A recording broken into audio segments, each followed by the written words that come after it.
Good afternoon, and welcome to the Lilly Family School of Philanthropy, conversations that provide context, our Perspectives on Philanthropy series. This is a series that seeks a perspective on the world of philanthropy as we entered the pandemic, how we pivoted to deal with it, and what we might be raising our sights to look into the world that might emerge and how we might participate in creating it.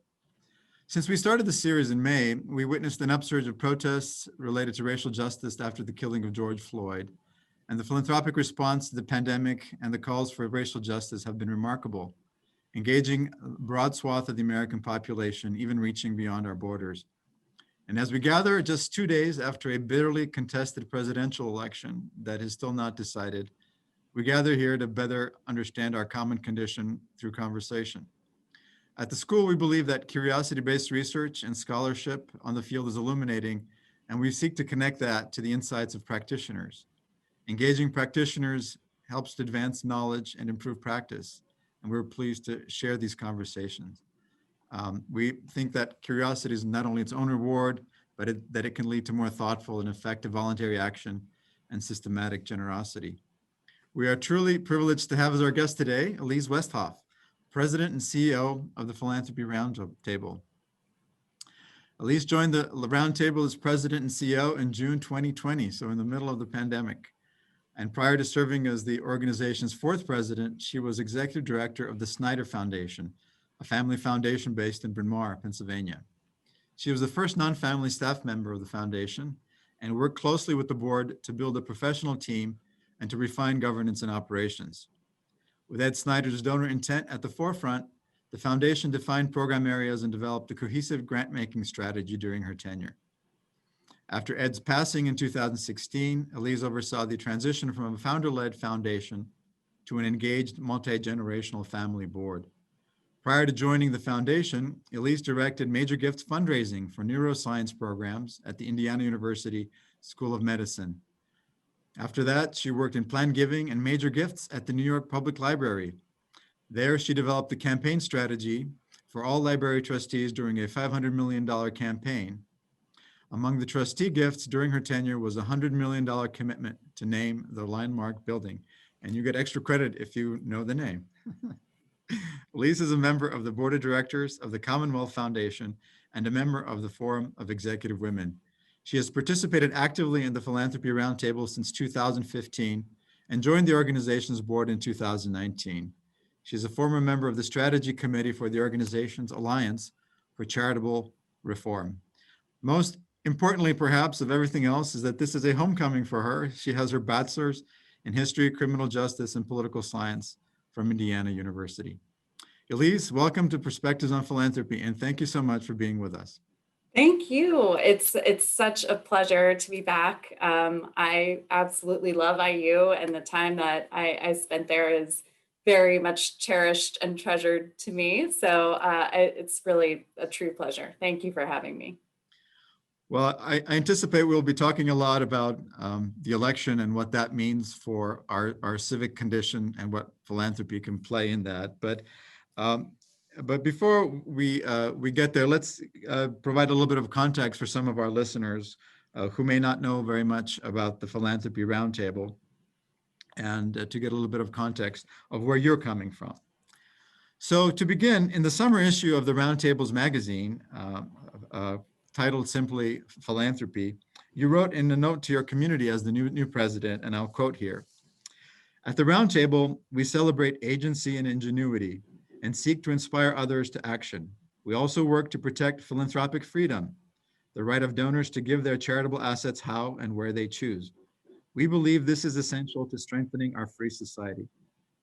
Tell us a little bit about what this means and how this informs the work of the Philanthropy Roundtable.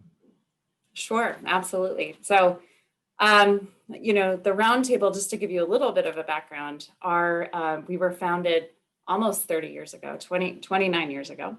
And we are focused on building a vibrant American philanthropic movement that strengthens our free society.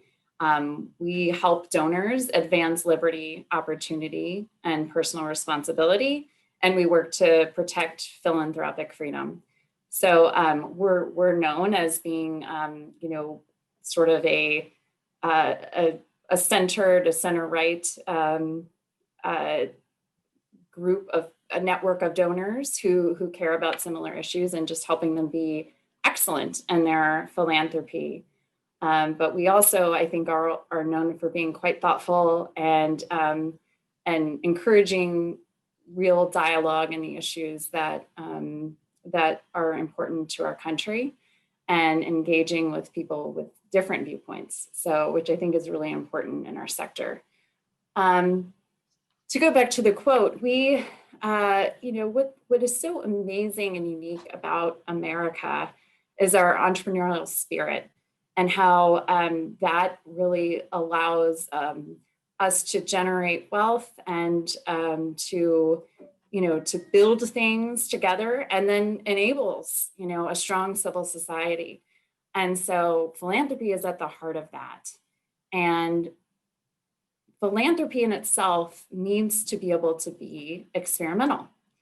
There are a lot of different problems to solve and lots of different approaches that can be taken. And so we need to encourage that and not limit that. That's why it's so important to I think, focus on the philanthropic freedom aspect of our work, so that we can encourage us to continue to be nimble. Government isn't set up to be very nimble, as we've all observed, but philanthropy is. And so we can address problems in real time, but we have to leave people the flexibility and the creativity to do that. There's also a lot of talk in our sector about, trusting communities to solve their problems and understanding the communities that we're trying to serve. So I think as we think through this problem, we need to trust that that communities can come up with solutions and help, and have philanthropy serve as funding for the creative ideas that are coming out of the people who know their communities best.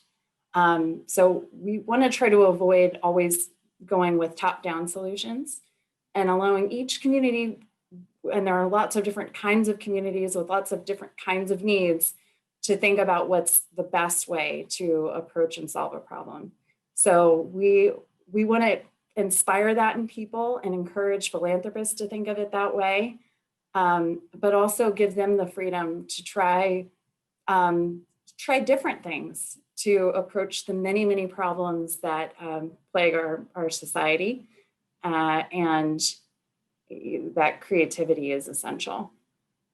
Well, thank you very much. That gives us, I think, a wonderful perspective on the principles that drive the Philanthropy Roundtable.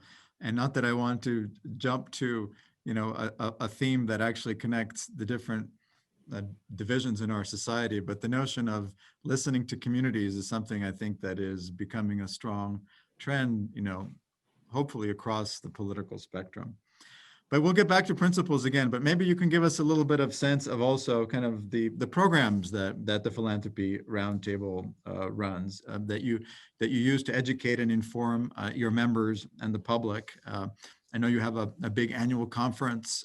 Maybe you can tell us some about the programs and kind of what was top of mind at your last conference. Absolutely. Well, it was a different conference this year. I've been part of the Philanthropy Roundtable's community for the last 7 years as a member through the Snider Foundation. And getting together in person is something that really is a special experience every year. I always look forward to the annual conference. So to have this be my first one and have it be virtual was unfortunate and a little bit of a challenge, but we still, I think, were able to put together some really great content that was relevant for the issues that our community is facing. So we had sessions. It talked a little bit about the importance of dialogue on difficult issues. And one of the things at the roundtable that we try to do is create a space to talk about the elephant in the room in a way that is respectful, productive, seeks understanding, and brings in both perspectives. So we had a debate on 1619 versus 1776 as the founding of our country. And I thought it was a very thoughtful debate and civil, but with vigorous disagreement from our two panelists. So that was something that I thought was really inspiring to see, because we don't see a lot of that in our current society, unfortunately. We had sessions on free speech.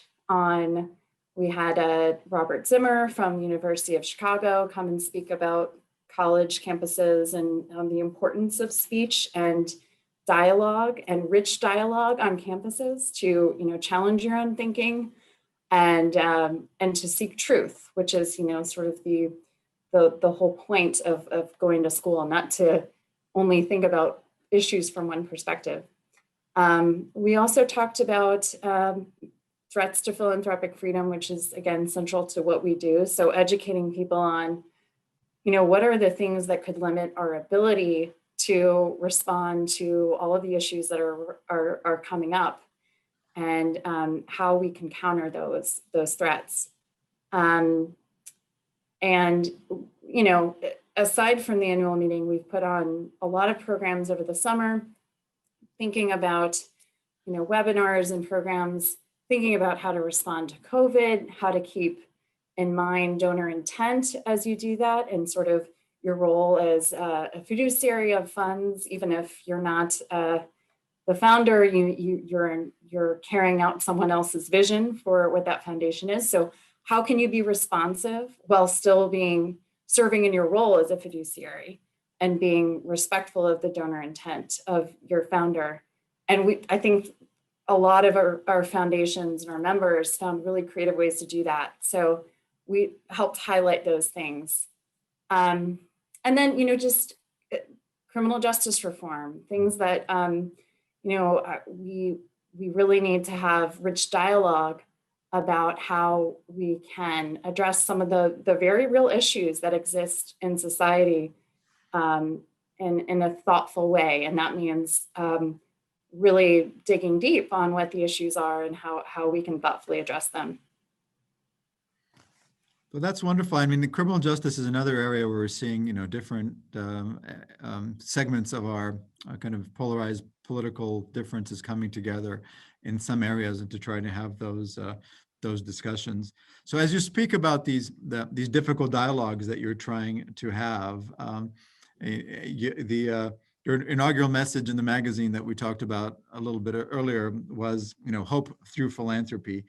So what hope can you be giving us that these conversations are actually being productive and are leading into a kind of help us create more common ground in our riven kind of civil society?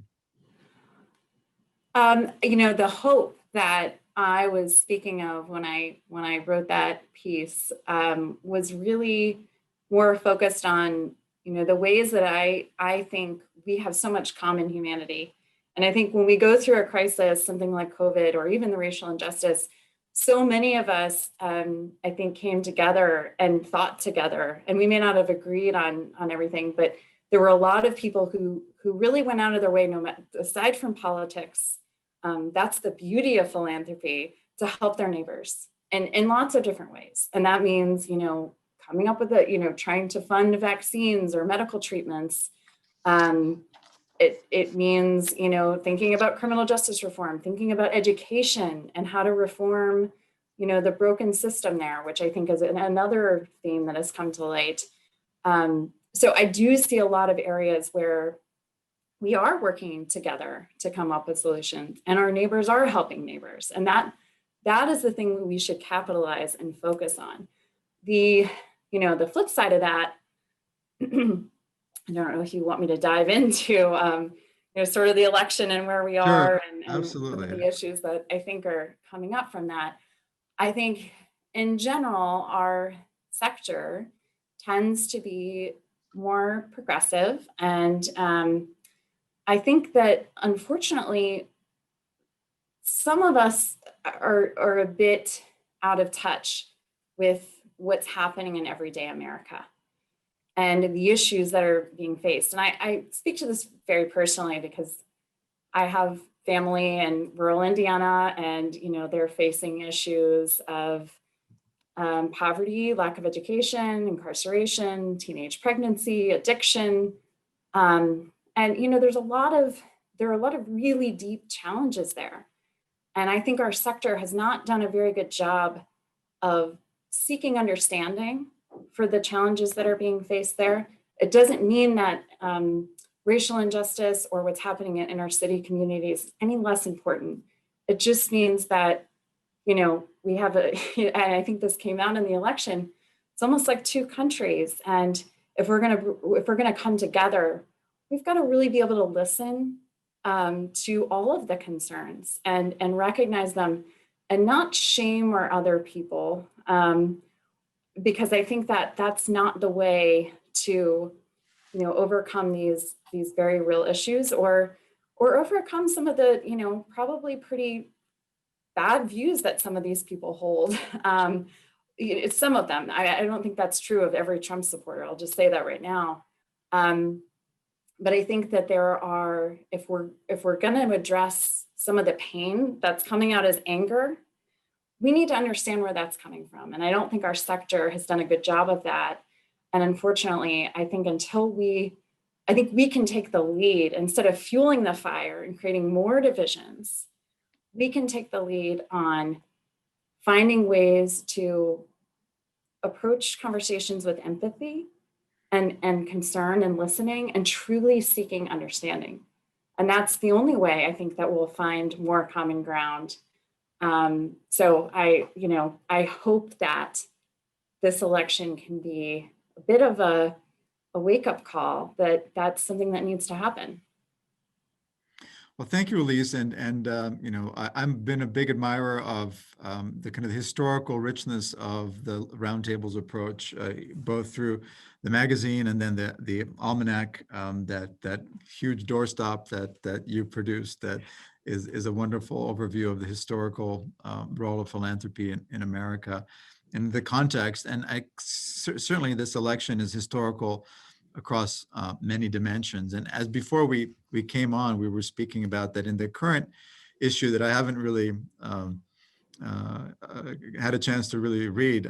The cover is about the identity of philanthropy during the crisis of identity. And we were speaking how you have a piece in there by Larry Kramer, the president of the Hewlett Foundation, who visited our school just a couple of years ago. And he's a progressive who goes out of his way to kind of listen to people who disagree with him seriously. So tell us a little bit about kind of how you saw Larry's piece and a little bit more about some of the ways in which you think that we could better be listening across these divides. Yeah, well, and as I mentioned when we were talking earlier, I'm a big fan of Larry's. We don't agree on a lot of things politically, but we've become friends, and we really have great dialogue on issues. And he always approaches conversations with the spirit of learning and listening and seeking understanding. And he talks a lot about how having those conversations with thoughtful people who disagree, sharpens his own thinking. It's never, sometimes we were just talking about this the other day. Sometimes all it may do is sharpen and help you better understand your own position and why you feel so strongly about that position. But understanding where someone else is coming from is never going to take away from your own understanding of an issue. So he does this with his staff very deliberately. He gave an address last year at our annual meeting about this and how he has his team bring in people who have different perspectives on an issue to challenge them, and how enriching that has been. And sometimes they're convinced of, wait, I might be wrong about that point. And I'm a lifelong learner. I really enjoy learning about other people's perspectives, reading, listening to things that are different. I've found myself changing over time as I've listened to people. So I don't think there's ever a point at which you should stop doing that. And if we move further into our own tribes, I think we limit our own possibilities of learning, and we also limit our ability to address serious challenges because we don't have the full picture. So I admire Larry for that. I think he is just a truly admirable person. And, I hope we can all start doing a bit more of that in our own lives.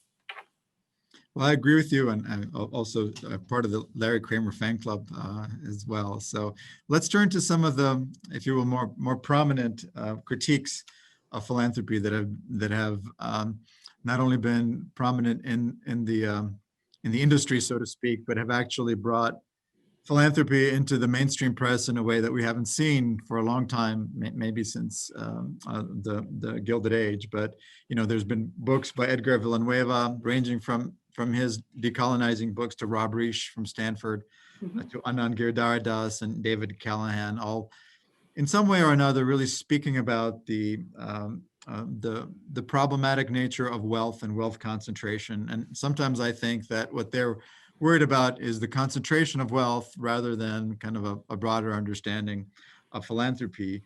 But in some ways, the Philanthropy Roundtable represents or celebrates the wealth creators and the freedom of the wealth creators to do what they want with their wealth. So what are your thoughts about these critiques that are worried about philanthropy of the very wealthy skewing our civic society? Yeah, I mean, first of all, I understand that like sense of justice and sense of, is this really right? For Jeff Bezos, for instance, to be having billions and billions of dollars while someone is sitting on the road homeless. I mean, that just doesn't, it just feels wrong, right? But I think, we have to reframe our thinking a little bit and think about the idea that this country was built on, which is that everyone should have the right to pursue their own happiness, their own, they should have the freedom to pursue that, and whatever that means for them. And to me, I think we miss, I've been in a lot of conversations with people when they talk about the difference between, or do we want equality of opportunity or equality of outcome? And first of all, there are people who are just born into bad circumstances. Like we need to recognize that. And absolutely, I think philanthropy plays such an important role in helping to address that. And that is the beautiful part about philanthropy, is how can we give people the access to the opportunities they need in order to succeed in life, whatever that means for them. But we also need to recognize that that may not mean the same thing to everyone. So I'm not saying that anyone wants to be on homeless on the street. That's not what I'm getting at. And I have a lot of empathy, particularly for people with mental health issues. My own father has severe debilitating mental illness. And, when I think about him and I hear people say equality of outcome, I think it's not possible to have equality of outcome. Some people, unfortunately, are just born into circumstances where, or have things happen to them in their lives that just don't allow that. I think there's so much that we can do to help people achieve their own version of what a happy and fulfilled life means. And usually that includes work. So, philanthropy has done so much to connect people to education and opportunity. And part of the question in my mind, and maybe, we can have a little bit of a back and forth about this, but, we create these pathways for opportunity. But then when people finally reach that point where they become successful, we almost resent them or consider it a negative. So if it truly is the goal to have more people achieve success, then why do we criticize success when people find it? It's a question I have. I'm, coming from the Balkans, not to, play into the stereotypes that have been, we tend to thrive on resentment and would rather, diminish, or the saying goes, would rather diminish the condition of our neighbor rather than see them thrive and generate benefits from that as well. So I think, I think very interesting issues that some of the research shows that, actually status in society has, real consequences for people's health. And so I think one of the questions is there at some point where, the concentration of wealth becomes too extreme, that too much wealth in too many hands, that creates kind of dynasties and kind of the kind of aristocracies that some of our founders, Jefferson in particular, were very worried about, that some families become so wealthy that basically they may be recreating an aristocracy by passing advantage over to their kids. We saw the scandal with the admissions to those highly selective colleges and other Yeah, ways and that people do that. So yeah. from your perspective, do you worry about the fact that the skew of wealth might be too much, that it might no longer reflect merit or actually productive work, that's basically just the continuation of a dynasty over time? I mean, I think we should all be concerned about, what we saw happen in that particular case, those particular circumstances. Bad behavior should absolutely be called out. I don't think anyone would disagree with that. But I think we shouldn't, there's no way to sort of say, I don't want the government to have the power to say, you have too much wealth, you need to stop.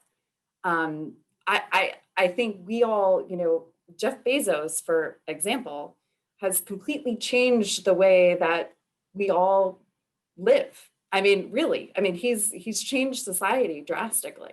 He built something that we all want. And the reason why he's as rich as he is because we all buy his things. We want them, right?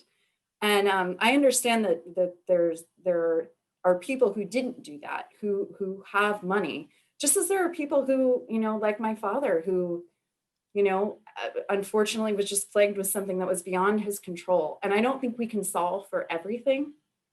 But I think the beauty, again, of philanthropy is that we can help people achieve their own version of the American dream. And that's not going to be the same for everyone. I think that's a wonderful point in terms of there are some limits to how much we can correct, and I think that's in some ways one of the fundamental differences going back for a long period of time in terms of how much improvement we think is possible in terms of the conditions of the vast a lot of people in society, and what are some of the inequities that we may have to deal with. So let's turn to inequities in general, and I want to encourage our guests and our observers to join us and put your questions in the chat box to ask questions now that you have a better sense of where this conversation is headed. So to oversimplify, in a liberal democracy, there's kind of a tension usually between liberty and equality. We want to have as much liberty as well, but we also want to participate it as equal bearers of rights. In our situation at a university, we have become, very focused on making sure that we welcome as many people of difference as possible, and make sure that they feel that they can belong, in part so that they can participate in the process of discovery, because people who feel that they don't belong really don't feel like they're equal participants and don't have that opportunity. So with the racial reckoning that we're seeing around us, and many of us in society focused on what can we do to be anti-racist, where that same language seems to be kind of alien and worrisome to others. How are you and the roundtable and yourself? How are you responding to kind of this racial reckoning at this point, and our attempt to have people of all kinds of difference feel that they belong in society? Well, I think that making sure that we're being inclusive of different perspectives, of people of different backgrounds, is absolutely essential. I believe in that to my core. And, you know, racism is evil and should be denounced. I think, again, and we talked about this a little before we came on, I don't know that you convince people to not be racist by screaming in their face. You know, I think that there are a lot of ways that, again, that we need to approach those conversations with a bit more empathy, to an understanding to what's causing so much anger in that person. To give an example, and I'm not saying that you have to approach it with that their views are valid, because that's not the case. But we talked about the book Rising Out of Hatred, which is the story of Derek Black, and he was the heir apparent. And this book really stuck with me, and I talk about it a lot, but I'm going to talk about it again today. He was the heir apparent to the white nationalist movement. He had a website, Stormfront for Kids, which is mind-bogglingly terrible. But he went to college. He was actually a very bright person, well-read. His godfather was David Duke, and he didn't tell anyone who he was, and started just making friends across the campus with lots of different kinds of people. And eventually he was outed for who he was. And this, you know, pretty much everyone ostracized him except the small group of Jewish students. It was an Orthodox Jewish students who, of course, he was, you know, he hated, you know, in theory. And they started inviting him to Shabbat dinners. And every week they didn't really talk about his views. They just got to know him, and they allowed him the chance to get to know them. And they said it was really hard for a long time to do this, but they kept with it. And eventually, you know, they convinced him through conversation and through just the relationship that they built that his views were very wrong. And he denounced the white nationalist movement. He's no longer part of it. And he is, you know, this book was written about that experience, that beautiful thing that happened on this little college campus. I think we need to take more of that example in philanthropy and more broadly in our society. If we want to move people in their thinking, the last thing you want to do is scream at them, ostracize them, shame them, and kick them off campus. That's not going to change their heart or mind. You have to start with people where they are, and take the time to recognize that they're a human being and that he was shaped by experiences that none of us have had. Like, what would it be like to have David Duke as your grandfather? Of course that shaped, or godfather. Of course that shaped his views.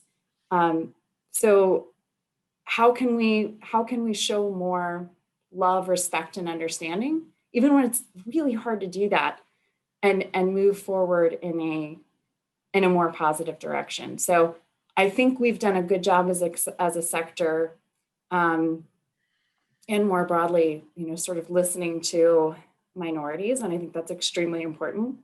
But I think we also need to listen to this half of the country, this other half of the country that is feeling something different, and recognize it and figure out how we can come to a common place. There's too much shouting and there's not enough listening right now. Absolutely. And, you know, one of the things we're trying to do in many institutions, with various degrees of intensity, is expose them to communities that have not been part of those communities. So, you know, diversifying our boards so that to make sure that if we're, let's say, an art museum that wants to serve the broad community, that it represents on its board, you know, people who are not kind of from a particular slice of society, and kind of bring different perspectives, different backgrounds, bring the perspectives of the communities that you're trying to impact, nonetheless.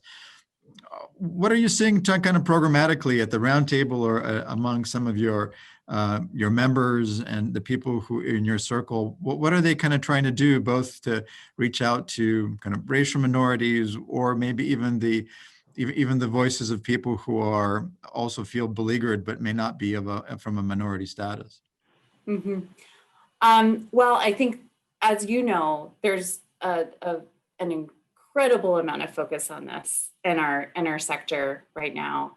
I think in some ways I'm concerned that it's an oversimplification of the issue. Not all Black people think alike. That's for sure. And I mean, we saw actually an increase in support among minority and Hispanic voters this time around for Trump. So something about the dialogue that's happening is not resonating with those people. And I think that's worth noting. I think, again, it's really important and good to bring in different perspectives. But I think when you start moving into a place where it's quotas or where it's, checking boxes, I don't think that's healthy. I think it's counterproductive for our sector, and particularly as it relates to private foundations and, thinking about, there are people who feel there should be mandates on private foundations for them to include minorities. And we view this as very much private money that does get obviously a tax deduction, but you don't say because you've got a mortgage deduction that their house belongs to the government to control. So I think we need to think about it a little bit differently and allow families and people to give in the way that they would like to give, to dispose of their private assets as they would like to in their communities, without sort of being mandated to include particular groups. And especially if that's through a superficial lens, rather than through the lens of, I really want to bring someone with a different perspective, because not all Black people have the same perspective, as you know, and not every Hispanic person has the same perspective. So I'm not sure that the oversimplification of that is right. But I do think it's important to bring in different perspectives. And I do think it's very important to make people feel welcome. So those are good things, but we need to be careful that we're not going into a territory that is not productive. Yeah, in our school, we are in the process of discovery and trying to learn before, jumping to, creating formulas, because I think there's a lot of dialogue and learning that needs to happen. Let's turn to some questions that are along this theme. So Professor Les Linkowski has a question, and so I will read it to you. Yes. You've talked a lot about donors and their intent, but aren't large foundations, especially those that have been around for more than one generation, actually run by staff? How can the staff remain faithful to donor intent when the donor is no longer around, and perhaps the issues that motivated the foundation's creations have been superseded by newer ones? That's a great question. Thank you, Les, and hi. And as you may all know, Les was very instrumental in the very early stages of the Philanthropy Roundtable. So he has been very helpful to me, and it's great to get this question. That is absolutely true. And I think one of the things that the Roundtable has tried to focus on is remembering, again, that this private money, when there is clear donor intent outlined, your role as a staff member is not to put your own spin on how this money should have been designated by the person who earned it. It's to carry out the donor intent of the founder. And that is central to your role as a fiduciary and your role as in carrying out the donor's wishes. So we do see a lot of drift in larger foundations that is concerning. And we try to, at the Roundtable, help our donors now who are living to solve for that. So one of the things that we did at the Snider Foundation, when I was sort of helping to build out all of our processes, was just making sure we had very clear donor intent from our founder of how he wanted to use his funds in a way that he thought was beneficial and meaningful for him and for his family, and making sure that is very clear. And every week we put together a newsletter, and we would quote from donor intent, and we put it at the forefront so that both the staff and the board were in tune with that and focused on it, because that's our role. Our role isn't to sort of, again, hijack it and say, well, they could think that's important, but I don't agree, I'm going to do this. That doesn't mean you can't be creative, and you can't, we would always talk about it. We had an 11-page donor intent letter, and it's can be interpreted in lots of different ways. So we had people who would say, well, I think we should get from point A to point B this way. And there are lots of different ways to do that and lots of different ways to interpret it. But we all sort of had a sense of, this thing over here is not, that wasn't his intent. So the other thing we did was we set it up so that we were sunsetting, so that the people who were in charge of getting the assets out the door actually knew him, knew Ed Snider, knew what his intent was, knew the things that he would have liked and things that he wouldn't have liked, and cared about honoring and respecting that. So we encourage, as much as we don't ever think that should be mandated or required to sunset, but we encourage sunsetting for that reason, so that you can get money out the door in a way that we know is going to be consistent to the founder's intent.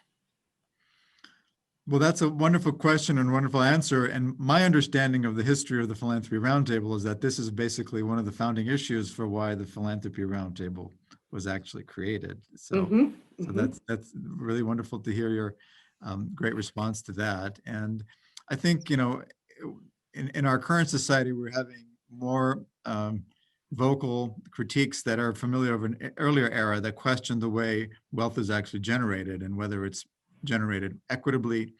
And we have a question related to that.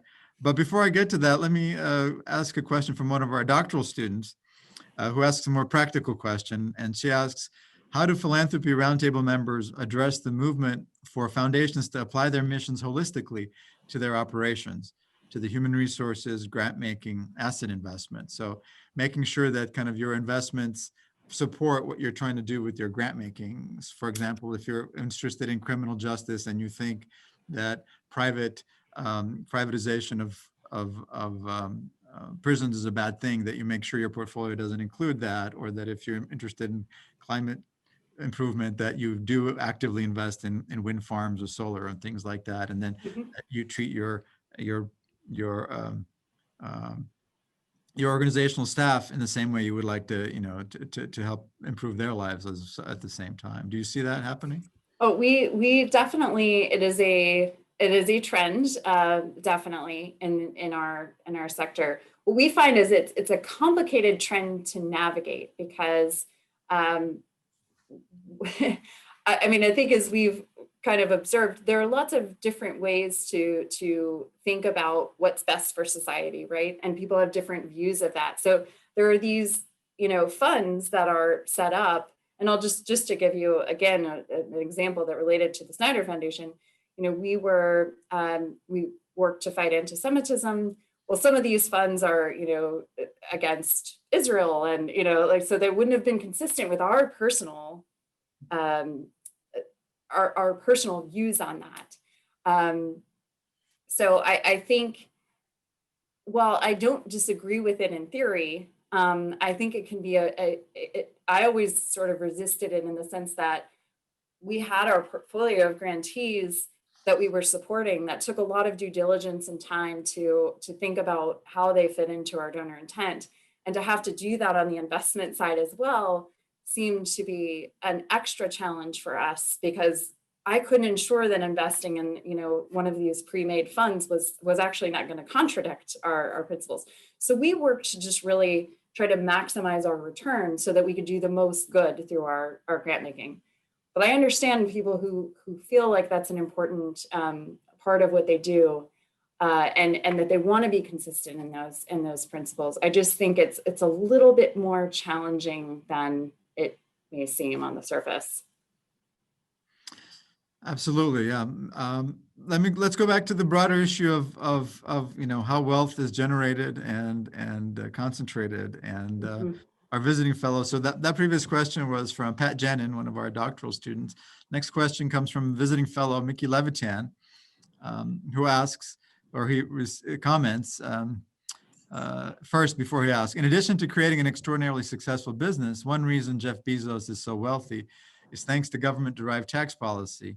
Similarly, our tax structure keeps Amazon's tax contribution low, even as some of its workers rely on public supplements for food and healthcare. You could say it's something similar to Walmart, for example, I guess. So what is an appropriate balance between opportunity and responsibility, asks Mickey.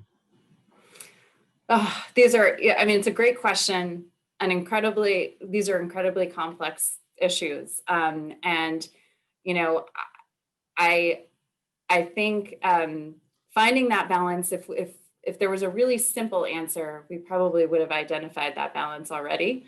You know, as we sort of see, it becomes complicated because in order to attract business, right, like an Amazon or something to your community, it's competitive, and you have to offer the incentive for Amazon to want to be in your community and create those jobs that people want, that you know, allow their community to thrive. But then on the other hand, you know, people then criticize how those incentives are making that company richer. So I don't know how, I don't have an answer for how you solve for that. It's incredibly complicated.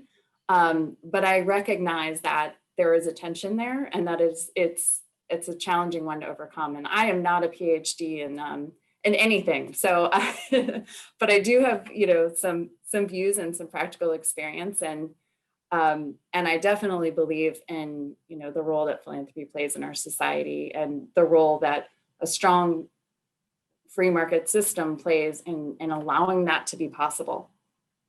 Well, I think it's hard to overestimate the importance of the kind of humility that you've showed. I think that's, you know, and I'm not sure, I do have a PhD, but I'm not sure I would have a better answer in terms of identifying the tensions and the fact that, and if it was easy to solve, it would have been solved by right now. Let's move a little bit more back toward kind of more practical issues related to other areas of your expertise, and that has to do with fundraising. You began your career as a fundraiser that led you to lead a family foundation. So tell us a little bit about the transition to run the Philanthropy Roundtable in the middle of a pandemic, what that's been like, and kind of what your experiences of fundraising has done for you in your career and in preparing you to run the Philanthropy Roundtable. Sure. Well, and again, as we were talking earlier, we talked a little bit about how life can be so, can take you on lots of twists and turns. So I, you know, started as a fundraiser, met the Snider family. We had moved for my husband's job to Philadelphia. And I was just assuming I would stay on the same path and, you know, continue as a fundraiser, probably in a university setting. And those were the interviews I was having. And then I thought, somebody reached out and said, oh, they're looking for someone to help run their foundation. And I thought, oh, it doesn't hurt, I'll meet with them.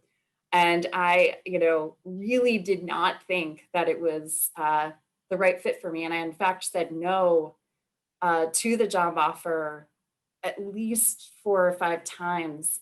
And the family was just so convinced that I was the right fit for what they wanted to do that I eventually just gave in, honestly. And I decided, oh, what the heck, I'll take the risk and see where it takes me.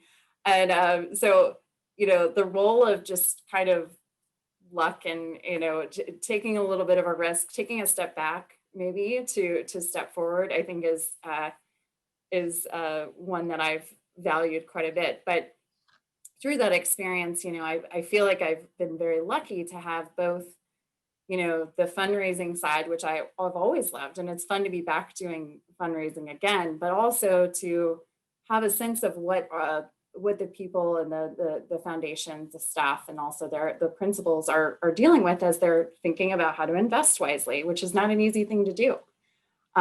So I, you know, I've felt very lucky to have both of those things, and I feel very passionately about the importance of encouraging good philanthropy and how to do that well.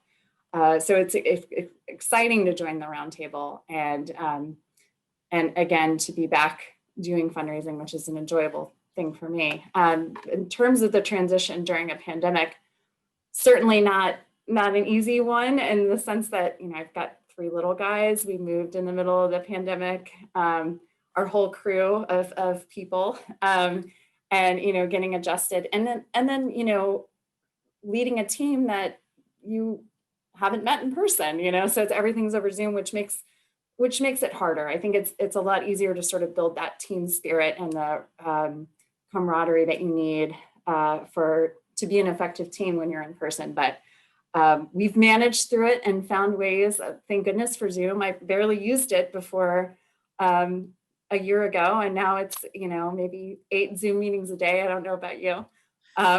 It is the Zoom life, isn't it? Yeah. The Zoom life, and at least once you have to say you're muted. But yeah, so it's been an interesting transition, but definitely, I don't think I feel like this is such an important time for our country. And again, having the opportunity, we're all of us in the world of philanthropy are so lucky, because at this moment, we actually get to look at all the pain and like what's going on in our society, and with COVID, with the racial tensions, with the polarization of our society, and we get to be part of the solution. And how lucky are we? I mean, it really is a privilege. Speak of privilege, the people who work in this sector are truly privileged, I believe. And I don't mean that in a negative way. I mean it in a wonderful way. It's I've not met anyone, no matter what their political background, who I think doesn't come into this with a spirit of true caring and compassion and wanting to help, and what a true blessing it is to get to do that. So there's nowhere I'd rather be, honestly, and I feel very, very grateful to have joined, even in the midst of this crazy time. Yeah, absolutely. Yeah, I think we're all getting to know new people over Zoom, and your experience is not as unusual as unfortunately it isn't anymore. People are doing so much by Zoom, but I think, yeah, I agree with you. There's a lot of privilege involved in being able to work in this field, and kind of having that humility about the possibilities is a wonderful way to look at it. And I think it also makes one a more effective fundraiser. I think that kind of curiosity and humility makes for good fundraisers. So I see why the board must have selected you, or at least one of the reasons. So let's continue a little bit on the issue of fundraising and donors. So our research seems to indicate that almost the majority of high net worth donors, when we do the survey of high net worth donors, really aren't sure if their money is making any difference. But what we do know is that most of them do something with their giving that's connected to their family. So we come back to the issue of the family, which you have a strong background in working with the Family Foundation. And then I think many of the members of the Philanthropy Roundtable have family foundations or kind of family oriented approaches to their giving. Tell us a little bit about how you try to improve the sense of, help donors understand better what it is that they're making a difference with in their giving. And that's one theme. And the other one is the theme of family, which I've become increasingly fascinated by, maybe just because there's so many wealthy families that have become prominent, which leads me to ask the question about, where do family obligations stop and civic ones begin? And, how do we think about that division? And we talked a little bit about that before when we talked about, the potential of concentrated wealth maybe leading to kind of aristocratic structures, which, I think none of us would really want to happen. But yeah, tell us a little bit about your thoughts about, how do you better inform donors, and what role does family play in this? I know we take it for granted often that family is really important, but where do your donors, how do they think about that boundary or that transition period between family obligation and civic or broader philanthropic obligation? Yeah. Well, going back to your first question, I think this sort of relates to, philanthropy has always been voluntary, and it's not coerced in any way. And people tend to give more when they're giving for things that they're passionate about. And so there's lots of different ways to think about what being an effective philanthropist means. We would have this debate a lot internally because the Snider family cared deeply about their community in Philadelphia. And, we would talk about, well, is it more important to reach 1,000 students with something that's a little bit more shallow, or to deeply change the lives of 5 with the same money, right? So and I think, again, the different creative approaches, the experimentation that we're allowed because it is voluntary is really important in helping people in getting to good results. Because we probably, at the end of the day, what I always came down to is there's not necessarily one right or wrong. There are different approaches. And so it's really about your personal passions and how those play out. And what you think is most effective.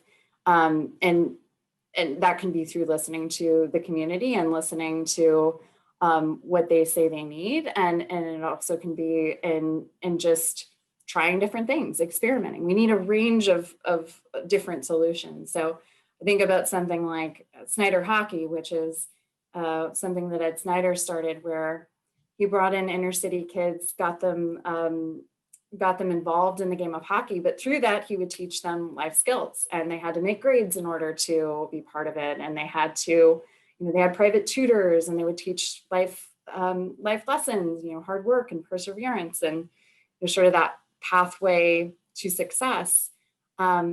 I would never have wanted to be in a program like that because I don't like hockey, but something else that related to the arts, I would have loved. So, I mean, there are lots of different ways to tackle an issue, and we need lots of different ways to tackle an issue. And so it's more, to me, introducing a range of options. Yes, talking about results and evaluation, but it's more of an art than it is a science in my mind.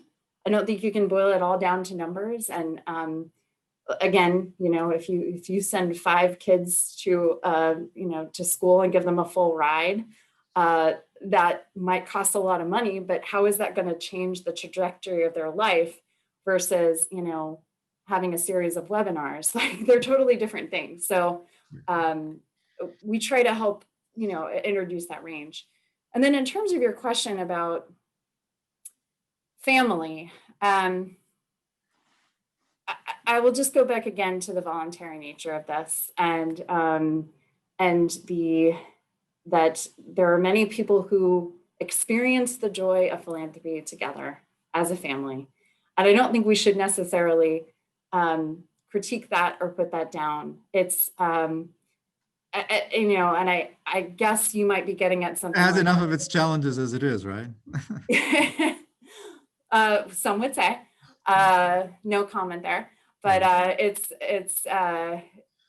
think that if you're saying are most families just sitting there giving, only to their alma maters, I don't find that to be true. I think most of the families that are involved in philanthropy care deeply about their communities, and it's a way for them to connect and come together on, again, money that was privately earned, and should be dispersed as they see fit. And that's all I have to say about that. Well, you mentioned you didn't. That's a terrific answer, and I think very consistent with the viewpoint that the voluntary nature and the private prerogatives that the Roundtable seeks to advance. We have speaking of arts, we have a question from Sarah Jelly, who is in San Francisco, and talks about the trend to. She heard you talk about the importance of experimentation and the trend to support some of the newly created organizations in favor of those as opposed to some of the long-running ones. And she's wondering that she's at a long-running organization that is not participating in kind of the hot issues like criminal justice reform, but is an arts organization. So she was wondering, what do you think that means for her and her organization? It's a really challenging time for arts organizations and for people who aren't sort of hitting those certain or checking those certain boxes. And again, going back to the push for diversity, equity, and inclusion, we've also seen a trend of people not wanting to give to white-led organizations, whether or not they're effective. And I'm not sure that's, again, a productive trend. I think it's great to think about who you're supporting and consider bringing in, someone from something different, something unique. Supporting Black-led organizations, I don't think is in any way a negative thing, but I hope that people don't forget the important institutions that are so important to our civil society. And I think we all want that cultural richness, and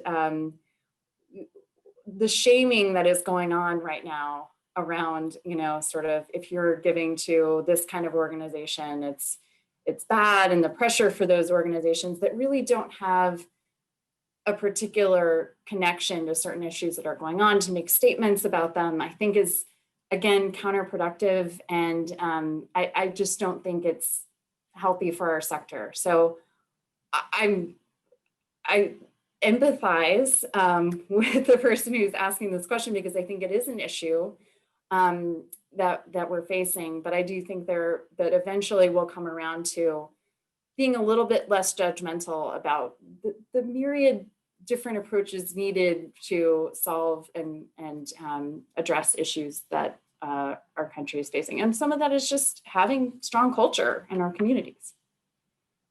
Absolutely. I'm definitely going through some wrenching decisions and transitions in society, in the sector more broadly.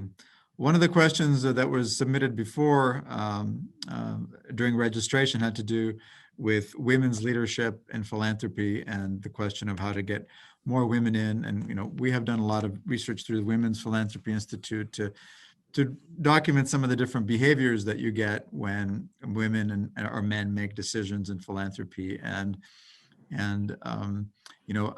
there's also the sense, I think, that there's still a white male domination, so that you are kind of a trailblazer. You're the first female president of the Philanthropy Roundtable. So tell us a little bit about No, Kim Dennis. Oh. Kim Dennis. Yeah. So go ahead though. No. So sorry about that. I didn't want to give you a distinction you didn't deserve. So tell us a little bit about kind of your experience as a woman in the field who's in a leadership position, and then how you see women's roles in philanthropy. And the question in particular wanted to know how to bring more women into leadership positions. Sure. Well, and you probably know more about the data about this than I do. I've always viewed just anecdotally, the field as being dominated by women, but maybe I'm missing something. What is the actual data on that? Well, I think on the fundraising side, over the last 3 decades or so, it's become primarily dominated by women. There's some question about leadership positions, but a few years ago there was a time when most of the Ivy League universities had vice presidents of development who were women. So there is some movement to bring women. I think people are also thinking about major financial powerhouses, both on the foundation side and also in kind of the financial system as well. So I think that's what the questioner is asking. Yeah. I think for me, I've always felt really supported in my career. As a woman, we all experience things, icky things. I'm sure as a man, you've experienced icky things. They're not all, related to just sort of men preying on women. I've had women be not supportive or, sort of catty in the workplace. I think there's all sorts of different issues, but I've never really felt that being a woman was a barrier to me in any way, to be totally honest. I know that's not the right answer, but it's an encouraging answer.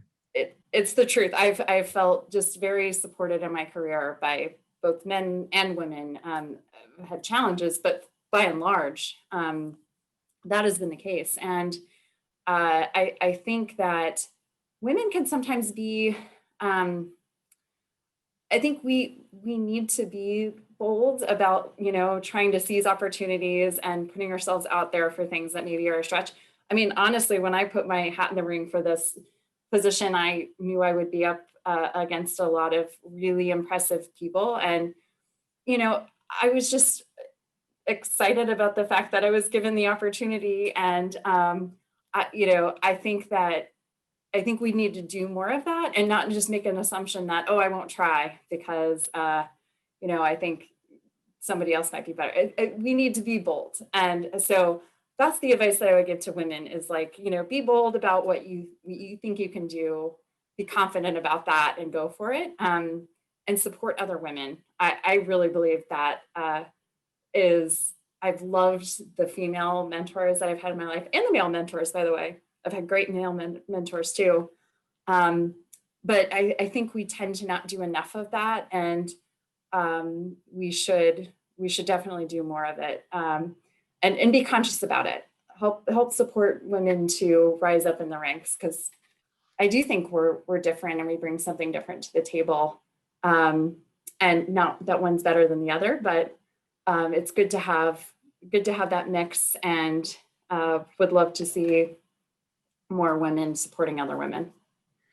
Well, I certainly concur with, be bold. That's wonderful advice. And given the fact that the vast majority of our students at all levels are women, that's very good advice for all of our students. But maybe we can conclude by kind of final thoughts you may have about your professional journey and what advice you might have for our students many of whom would love to follow in some of the different kind of footsteps that you have left, both in fundraising, foundation leadership, and now kind of supporting the civic infrastructure of philanthropy. Are there any final kind of words of wisdom you want to leave with our students as they try to make a difference in this sector that we are all privileged to be a part of?